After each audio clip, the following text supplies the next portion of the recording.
The truth is that we don't build homes like we used to, and it's a real problem. Building science has improved over time, but somehow our homes have gotten worse. While older homes had their flaws, asbestos, lead paint, and poor insulation, they're estimated to last significantly longer. These older homes were built with beautiful design, high-quality materials, and craftsmanship, whereas new homes use cheap materials and lack craftsmanship and beauty. Some estimates say that new homes are only projected to last 40 to 60 years before serious renovations are required. So how did the American dream of homeownership become a nightmare? Why do we build disposable homes? Who's to blame? And how can we fix it? My name is Mike Fortin. I'm a custom home builder, and in this video, I'm going to break it all down for you. To better understand the problem, we have to go back in time. The 1950s marked the beginning of mass-produced housing in suburban living. The standardization of the 30-year mortgage in the 1944 GI Bill made homes affordable for millions of Americans. The suburbs offered widespread appeal, with space, privacy, and status. Enticed by the flashy new homes, many families moved out of the city and into a house in the suburbs. Home ownership rates rose dramatically, from 44% in 1940 to 62% by 1960. The single-family home became a cultural symbol of success, and demand skyrocketed. Despite their popularity, new homes remained affordable. The average home price in 1950 was around $7,300. Adjusted for inflation, that would be $93,600 today. Demand and prices of new homes continued to increase steadily. But then in the 1970s, everything changed. Massive inflation reduced the purchasing power of cash, while home prices continued to rise. Investors realized that real estate offered protection against inflation. Investing in real estate offered high returns, stability, tax benefits, and even rental income. Perspectives shifted, and housing became an asset rather than a necessity. This influx of investors lowered availability, increased competition for homes, and drove up prices exponentially. By 1980, the cost of a home had risen to $73,600, or around $274,000 in 2024 dollars. Then from 1980 to 1990, home prices rose another 105%. Aside from the 2008 recession, prices have continued to increase rapidly. In 2022, the average price of a new home peaked at a staggering $560,000. With growing demand and rising prices, builders began to compete on cost instead of quality. Producing as many homes as cheaply as possible became the new industry standard. But that's not the only reason homes have gotten worse. Economic downturns like the 2008 recession forced many builders out of business. The surviving companies were primarily large firms that could weather the financial storms. Currently, most homes are built by national builders. According to the Joint Center for Housing Studies at Harvard University, national builders build nearly half of all new houses in the U.S. and, quote, dominate every market they are in. Competition is good for every industry. It ensures innovation, quality, and customer service. However, with less builders, competition is lacking, and so is quality. This is particularly evident with the national level builders. The leading national builder, D.R. Horton, is so bad that homeowners have joined together and founded drhortonsucks.net to showcase the low quality of their new homes. And because one website filled with bad reviews wasn't enough, there's also this one, with more examples of poor workmanship and links to articles like this here, claiming rodents and snakes have gained access to a house through a hole in the foundation. You could see the snake there. And the article goes on to say that D.R. Horton sets aside over $400 million a year for legal claims on homes they build.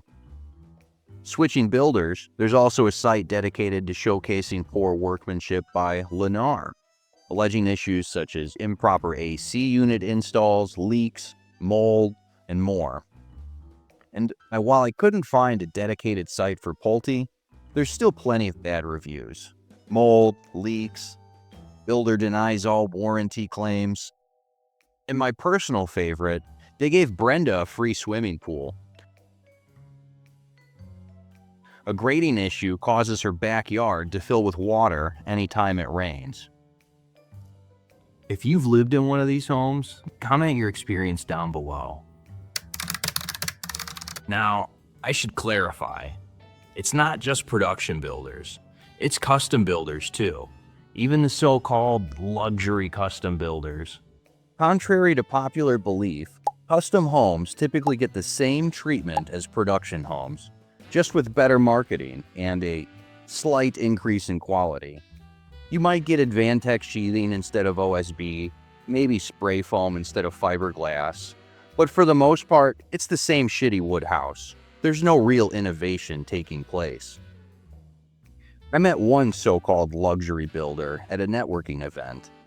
I asked him what his thoughts were on using better materials like steel or ICF instead of wood, and his response surprised me. He said, quote, "No one cares. We only build houses to last 20 years. By then, the owners have moved or retired, and it isn't our problem anymore. No one cares about better materials or how long things last. It's just the way it is." His statement shocked me, but this is the philosophy of many builders, and it's become the current industry standard. A lack of competition leads to a lack of innovation. For decades now, technology has been available to build homes that are tornado-proof, hurricane-proof, bulletproof, energy efficient, and built to last for hundreds of years with relatively affordable materials. Yet, builders continue to do things the way it's always been done.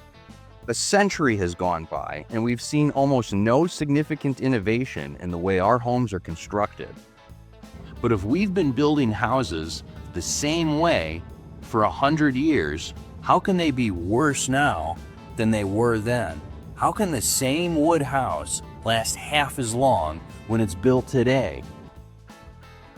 The lumber used to frame older homes was primarily old-growth timber.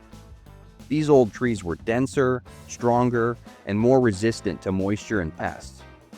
Historically, lumber was cheap, high quality, and readily available. Now it's none of those things. Today's lumber is primarily new-growth, farm-grown trees, which are grown to be harvested at an early age. They are softer, weaker, and less resistant to moisture or pests. As the availability of lumber decreased over time, so did the quality. Lumber now has frequent defects such as splitting, warping, and excessive knots. But wait, there's more. As we ran out of trees to cut down, we began to rely on engineered wood products.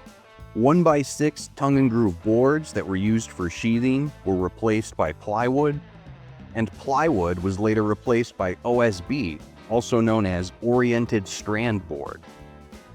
Other examples of engineered wood products include laminated veneer lumber, LVL, laminated strand lumber, LSL, and TJIs, which stand for truss I-joists. All of these products are essentially wood chips and glue. These products make use of wood that would otherwise be waste, but they lack the strength and longevity of traditional lumber, relying on the strength and longevity of adhesives rather than the structural integrity of the wood itself. But materials aren't the only problem. It's also how they're installed. Older homes were crafted with care, built without the use of modern power tools by highly skilled laborers.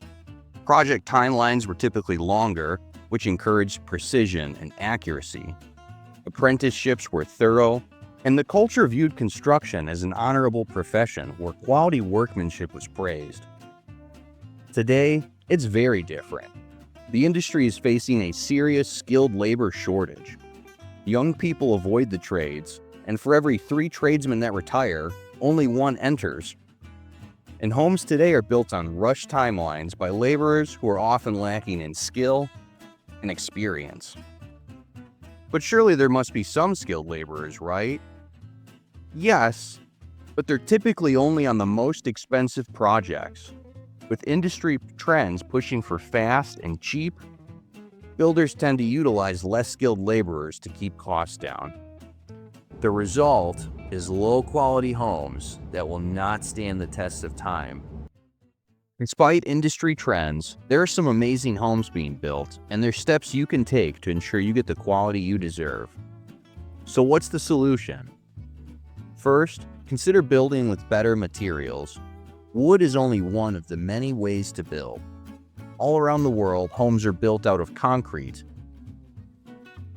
Concrete homes are proven to stand the test of time and keep their occupants safe from any disaster. The best way to build a concrete house is with a product called ICF. ICF homes are built out of super insulated concrete and are safer, more comfortable, more efficient, and last centuries longer than wood frame construction. If you're interested in building a home that will last for generations, I specialize in building concrete homes and offer design build services. Check out my website at artemico.com, and together we can turn your dream home into a reality. Now, let's get back to our recommendations for a well-built home. Other things you could do are to prioritize small, local builders over large firms. Smaller builders have more at stake and need to do more to compete. They're more likely to offer quality, innovation, and customer service. Another tip is to look for homes that boast energy certifications such as LEED, Energy Star, or the rigorous Passive House certification. This ensures your home is built above industry standards, and it will also be more efficient. And finally, bring in a third-party inspector. A good builder isn't going to mind, and it's extra insurance that your home is in good shape before you buy it. Whether you're buying a new home or building custom, don't let your dream home become a nightmare. If you're interested in construction, building science, or custom homes, consider liking, subscribing, and I'll have more content for you soon. Thanks for watching, and I'll see you in the next one.